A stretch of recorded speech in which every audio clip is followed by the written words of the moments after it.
మంచి చేసి మనం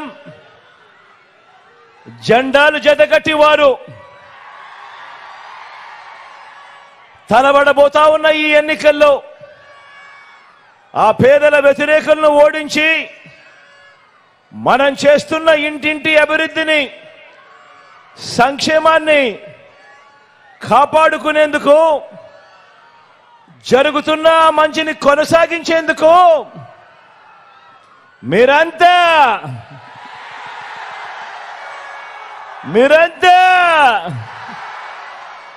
సిద్ధమేనా?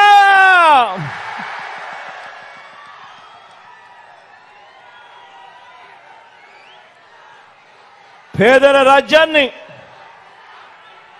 అవ్వాతాతల సంక్షేమ రాజ్యాన్ని, రైతు రాజ్యాన్ని, మహిళా పక్షపాత రాజ్యాన్ని, పిల్లల అభివృద్ధి రాజ్యాన్ని అబద్ధాలతో, మోసాలతో, కుట్రలతో ధ్వంసం చేసేందుకు చంద్రబాబు కూటమి చూస్తోంది. అడ్డుకునేందుకు మీరంతా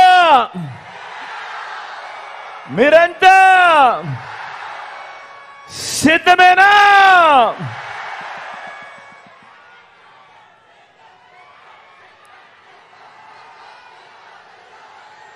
జరగబోయేవి కేవలం ఎమ్మెల్యేలను, ఎంపీలను ఎన్నికలు మాత్రమే కావు. ఈ ఎన్నికల్లో మన ఓటు వచ్చే మన 5 సంవత్సరాల భవిష్యత్, మీ పిల్లల బడులు, వారి చదువులు, అక్క చెల్లెమ్మల సాధికారత, అవ్వ తాతల సంక్షేమం, రైతన్నులకు అందుతా ఉన్న భరోసా, పేద సామాజిక వర్గాలకు అందిన న్యాయం, ఇవన్నీ కూడా కొనసాగి మరో 2 అడుగులు ముందుకు వేయాలా, లేక మోసపోయి మళ్ళీ నష్టపోవాలా అన్నది నిర్ణయించేదే ఈ ఎన్నికలు. అందుకే నేను మళ్ళీ చెప్తా ఉన్నా, ఈ ఎన్నికలు కేవలం ఎమ్మెల్యేలను, ఎంపీలను ఎన్నుకునే ఎన్నికలు కావు. ఈ ఎన్నికలు మన తలరాతలు మార్చబోయే ఎన్నికలు అన్నది ప్రతి ఒక్కరూ కూడా గుర్తెరగమని చెప్తా ఉన్నా. ఇవి కేవలం జగన్కు, చంద్రబాబుకు మధ్య జరుగుతా ఉన్న ఎన్నికలు కావు. ఇవి పేదలకు, చంద్రబాబు మోసాలకు మధ్య జరుగుతా ఉన్న ఎన్నికలు అనేది గుర్తుపెట్టుకోమని కోరుతా ఉన్నా. ఈ ఎన్నికల్లో మీ జగన్ది పేదల పక్షం, మీ బిడ్డది పేదల పక్షం. కాబట్టి మీ ప్రతి ఓటు మీకు మీరుగా, మీ కుటుంబం అంతా రాబోయే 5 సంవత్సరాలలో మీరు ఏ దారిలో నడవాలి అని నిర్ణయిస్తుంది. కాబట్టి కుటుంబం అంతా కలిసికట్టుగా కూర్చొని ఆలోచనలు చేసి ఓటు వేసేటప్పుడు నిర్ణయం తీసుకోమని కోరుతా ఉన్నా. జగన్కు వేస్తే జరుగుతా ఉన్న ఈ మంచంతా కూడా కొనసాగుతుంది.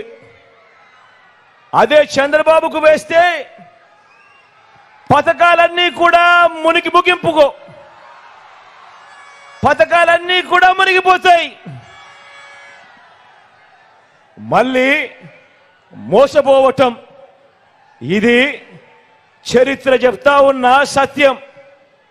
ఆయన సాధ్యం కాని వాగ్దానాల నుంచి వస్తా ఉన్న వాస్తవం. అందుకే బాగా ఆలోచించండి. ఓటు వేసే ముందు ఎవరికి ఓటు వేస్తా ఉన్నాము, ఆ ఓటు వల్ల మనకు మంచి జరుగుతుందా, మనకు మంచి జరగదా అన్నది ప్రతి ఒక్కరూ కూడా ఆలోచన చేసి అడుగులు ముందుకు వేయమని కోరుతా ఉన్నా. మీరు ఈ మధ్య చూసే ఉంటారు, చంద్రబాబు నాయుడు గారికి నా మీద కోపం బాగా ఎక్కువ వస్తా ఉంది. గమనించే ఉంటారు. ఆయన మాటల్లో ఆయన మాట్లాడుతూ ఉన్నప్పుడు ఆయనకు హై బీపీ వస్తూ ఉంటుంది. గమనించే ఉంటారు.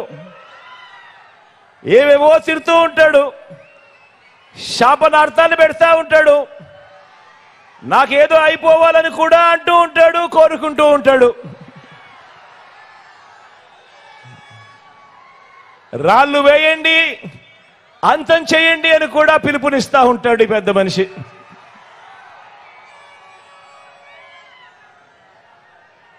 ఎందుకు అంతగా నా మీద కోపం, ఎందుకు అంతగా నా మీద కోప్పడుతున్నాడు అని అంటే మీకు తెలుసా? తెలుసా అక్క? తెలుసా చెల్లెమ్మా? ఎందుకు అంతగా చంద్రబాబు నాయుడుకి నా మీద కోపమో?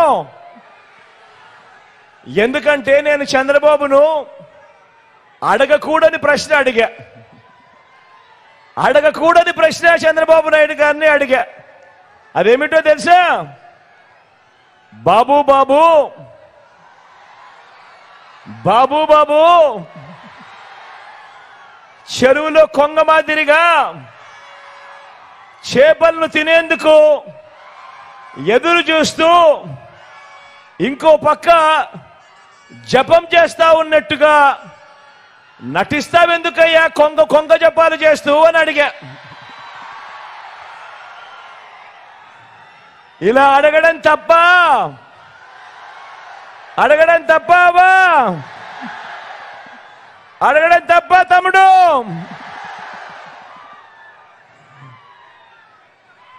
మరి బాబు, మరి చంద్రబాబు, నీ పేరు చెబితే పేదలకు గుర్తుకు వచ్చే స్కీమ్ ఏదైనా కూడా ఒక్కటంటే ఒక్కటైనా ఉందా అని చంద్రబాబు నాయుడు గారిని అడిగా.